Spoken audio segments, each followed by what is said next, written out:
안녕하세요, 강만호입니다. 오늘은 고사리 무침을 만들어 보겠습니다. 고사리 볶음인가? 고사리는 500g 그냥 마트에서 사왔어요. 데침 고사리. 근데 고사리가 독소가 있다고 하잖아요. 치아미네이즈나 타킬로사이드 뭐 이런 독소도 있고 발암물질도 있고, 그래서 외국에서는 안 먹는 걸로 알고 있어요. 아마 고사리 먹는 사람은 한국 사람밖에 없는 걸로 알고 있어요. 중국에서도 먹는 걸로 알고 있는데, 다만 독소를 없애는 방법이 굉장히 간단하죠. 끓는 물에 5분 동안 데치고요. 그 다음에 거기에 더해서 찬물에 불리면 돼요. 12시간 정도. 시간 많이 걸리겠네.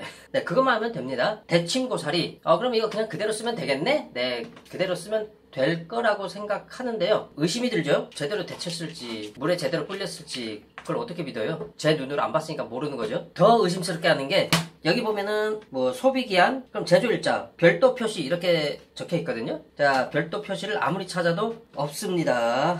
이거 어떻게 믿고 이거 먹으라는 거야, 이거? 뭐 상하진 않았을 거예요. 뭐 뜯어가지고 딱 냄새 맡아보면 뭐 상했나 안 상했나 그 정도는 알 수 있는데, 유통기한 표시를 이렇게까지 허술하게 하는 거 보면은 제대로 데쳤는지 어쨌는지 그 믿음이 안 간다는 거죠. 그러면은 아무 작업도 안 했다 치고 그냥 속 편하게 제가 데치면 되죠. 제가 데치고 찬물에 불리도록 하겠습니다.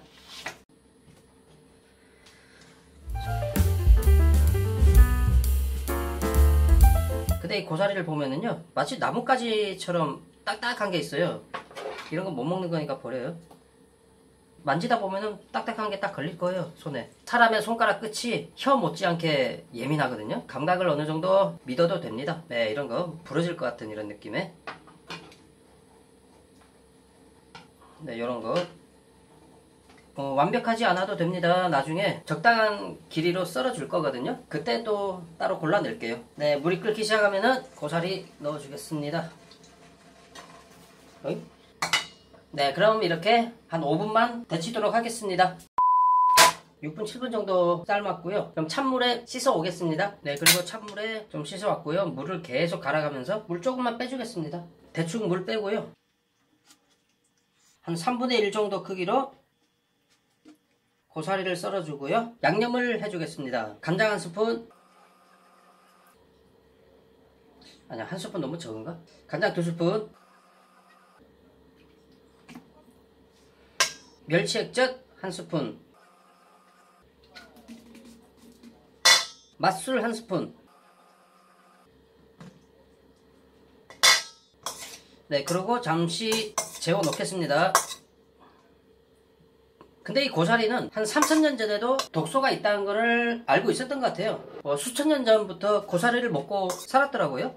한국의 대중가요에서도 어떤 역사적인 인물이 고사리 먹고 죽었다는 내용이 나오거든요. 어디서 나오냐면 흥보가 기가 막혀. 그 노래 아실란가 모르겠네. 흥보가 기가 막혀가 얼마나 유명한 노래였냐면은 서태지의 컴백홈하고 95년도였나? 95년도에 가요 순위 프로그램에서 5주 이상 1, 2위를 다퉜던 그런 노래예요. 그러니까 굉장히 인기 있는 노래였죠. 흥보가 기가 막혀, 흥보가 기가 막혀, 뭐 이렇게 부르는 노래 있는데, 그 가사 보면은 지리산으로 가오리까 배기 숙제 줄여 죽던 수양산으로 가오리까 아따 이놈아 내가 네 갈 곳까지 일러주랴 잔치를 말고 쓱 꺼져라 이런 노래가 있어요.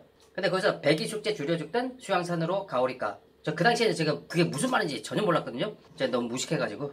근데 그게 3000년 전에, 그러니까 기원전 한 1020 몇 년도 뭐 그 정도에 중국의 상나라가 멸망을 해요. 거기서 백이하고 숙제라는 인물이 나오는데, 백이는 첫째 왕자님이고 숙제는 셋째 왕자님이에요. 그 두 사람의 이야기는 굉장히 뭐 감동적인 이런 스토리가 있는데, 뭐 그런 것까지 뭐 일일이 다 얘기할 수는 없고, 그냥 결론만 얘기하면은 상나라가 멸망을 했고 백이 왕자님하고 숙제 왕자님이 수양산에 들어가서 둘이서 고사리를 캐먹고 살았는데 굶어 죽었대요. 근데 왕자님이 설마 굶어 죽었겠어요? 부자가 망해도 3년은 가는데. 고사리를 캐먹는 것까진 좋은데 조리를 제대로 못했겠죠.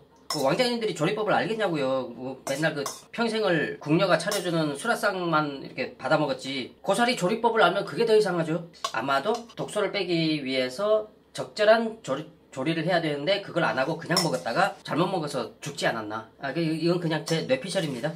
그러면 양념이 좀 잠깐만 한 1, 2분만 내버려 둘게요. 양념 좀 배이게. 그러고 나서 볶도록 하겠습니다. 그럼 잠시 후에 다시 오겠습니다. 자, 그러는 동안 대파를 조금만 준비해 보겠습니다. 대파는 한 10g 정도?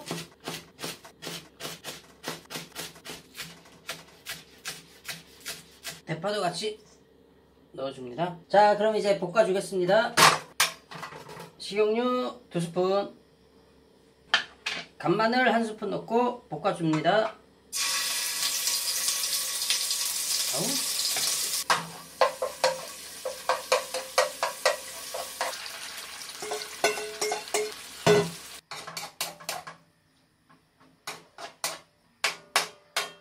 네, 이렇게 볶다 보면은 또 고사리에서 물이 또 나오거든요. 근데 그 물의 양이 너무나 적다 그러면은 인위적으로 좀 더 넣어주세요. 그러니까 물 넣는 거는 상황 봐서 넣으면 됩니다. 한 요만큼만 한 국자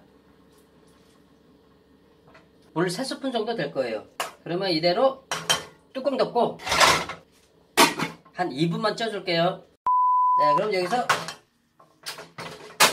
마치겠습니다. 네, 국물 한 요정도 남으면 됐어요.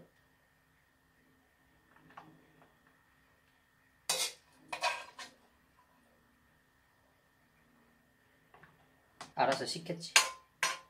네, 그렇죠. 날씨 덥다고 너무 빨리 끝내려고 했다가 결국 하나 빼먹었습니다. 들기름 넣어줬어야지. 아이고, 내가 진짜 지금이라도 넣으면 되죠 뭐. 들기름 한 스푼. 네, 여기서 섞어도 됩니다. 아이고, 참 일을 힘들게 해요, 힘들게. 아유. 그리고 깨를 솔솔솔 뿌려주면 완성입니다. 네, 이렇게 완성된 고사리 무침입니다. 뚜껑은 살짝 얹어만 놓고 좀 식을 동안 기다릴게요. 이제 먹어봅시다. 고사리 무침. 부드럽네.